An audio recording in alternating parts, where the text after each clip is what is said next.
Émile Durkheim's story begins not in a bustling university, but in the quiet town of Épinal, France, on April 15, 1858. His upbringing was steeped in the traditions of Judaism. For generations, his family had served as spiritual leaders, with his father, Émile Durkheim, holding the respected position of chief rabbi of Épinal and the surrounding Vosges region. Young Émile was immersed in religious studies from an early age, learning Hebrew, poring over the Old Testament and grappling with the complexities of the Talmud. The expectation was clear: he would continue the family legacy and become a rabbi himself. However, the seeds of intellectual rebellion were sown early. As Émile grew, he began to question the rigid doctrines and traditional worldview he had inherited. He found himself drawn to secular knowledge and the burgeoning scientific spirit of the late 19th century.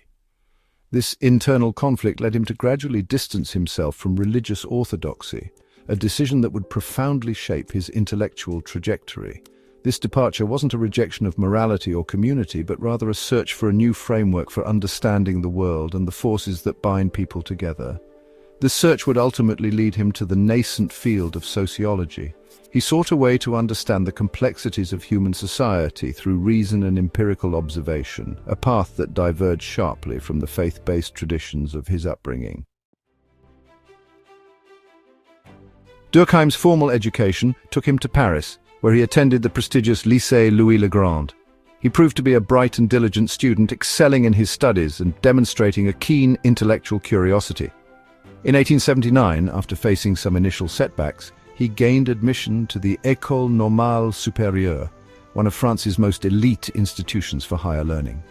The École Normale was a crucible of intellectual ferment, attracting the brightest minds in the country and fostering a spirit of critical inquiry.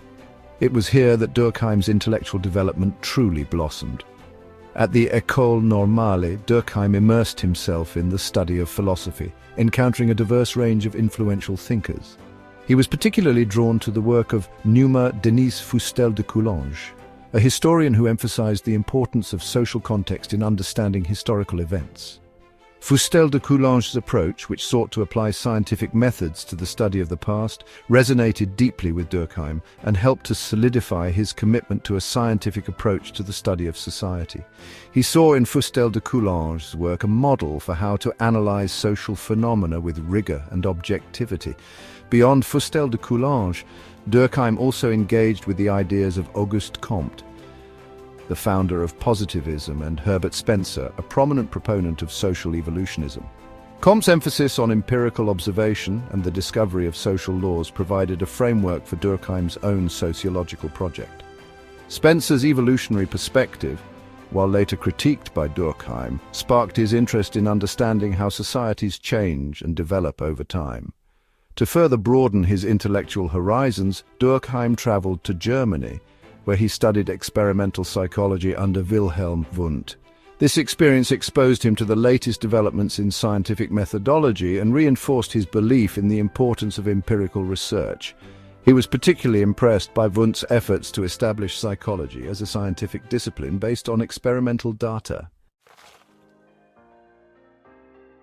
So, in 1887, Durkheim began teaching social sciences and pedagogy at the University of Bordeaux, which, was actually the very first time sociology was formally taught in France. He really seized this opportunity to establish sociology as a legitimate field, making it distinct from both philosophy and psychology. At Bordeaux, Durkheim produced some truly groundbreaking works, like The Division of Labor in Society, The Rules of Sociological Method, and, of course, Suicide. Then, in 1902, he secured a position at the Sorbonne in Paris and eventually became the Chair of Education and Sociology. Durkheim also founded the first European Department of Sociology at the University of Bordeaux in 1895 and launched l'année sociologique in 1898, which really helped foster sociological research. While Durkheim's teaching roles at Bordeaux and the Sorbonne marked major milestones, his real genius lay in building the sociological community itself.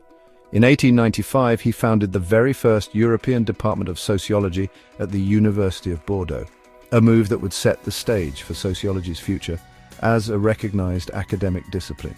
But Durkheim didn't stop there. In 1898, he launched l'année sociologique, a pioneering journal that quickly became the heart of sociological research in France and beyond. Through this journal, Durkheim brought together a network of young scholars who shared his vision.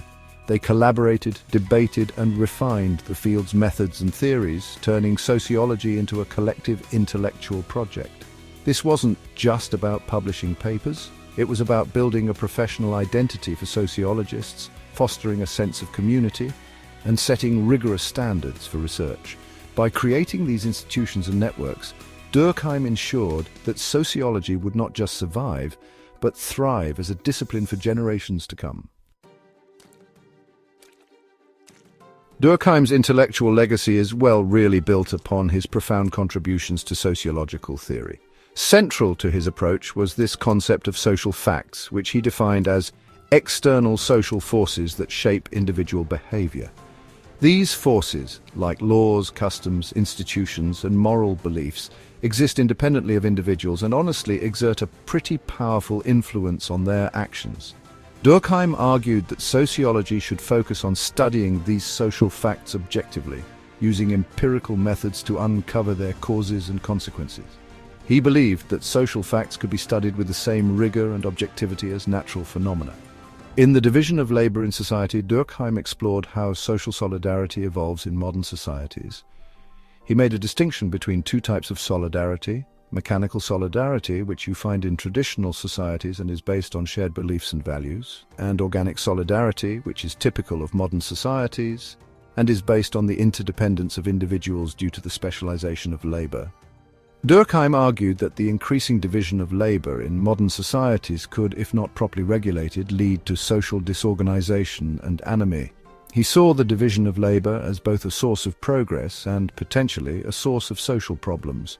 The rules of sociological method laid out Durkheim's vision for a scientific sociology.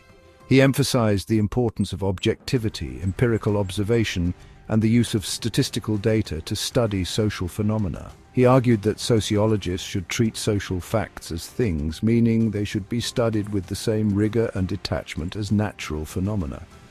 He provided detailed guidelines for conducting sociological research and for avoiding common pitfalls. Suicide, which is perhaps Durkheim's most famous work, really demonstrated the power of sociological analysis to explain even the most personal of acts. Durkheim argued that suicide rates are influenced by social factors like the degree of social integration and regulation. He identified 4 types of suicide: egoistic, altruistic, anomic, and fatalistic, each reflecting different social conditions.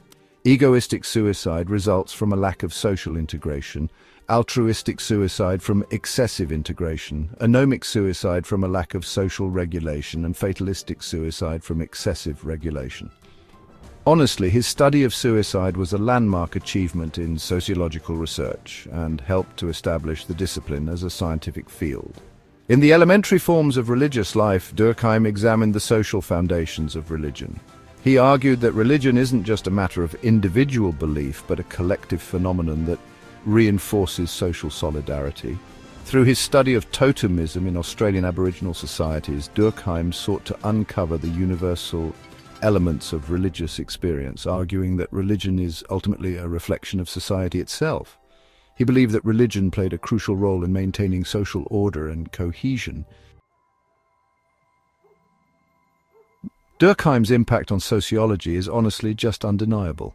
He is widely regarded as one of the founding fathers of the discipline, alongside Karl Marx and Max Weber. His emphasis on scientific methodology, social facts, and the importance of social solidarity continues to shape sociological research and theory even today. His work has had a profound influence on a wide range of fields, including education, criminology, and political science. Sociologists continue to grapple with his ideas and to build upon his insights. Durkheim's later years were, unfortunately, marked by personal tragedy. The outbreak of World War I deeply affected him, and the loss of his son André in the war devastated him. Émile Durkheim passed away on November 15, 1917, leaving behind a legacy that continues to inspire and challenge sociologists today. Despite the personal hardships he faced, he remained committed to his work and to his vision of sociology as a scientific discipline. His contributions to the field continue to be studied and debated, and his ideas remain, really relevant to understanding the complexities of modern society.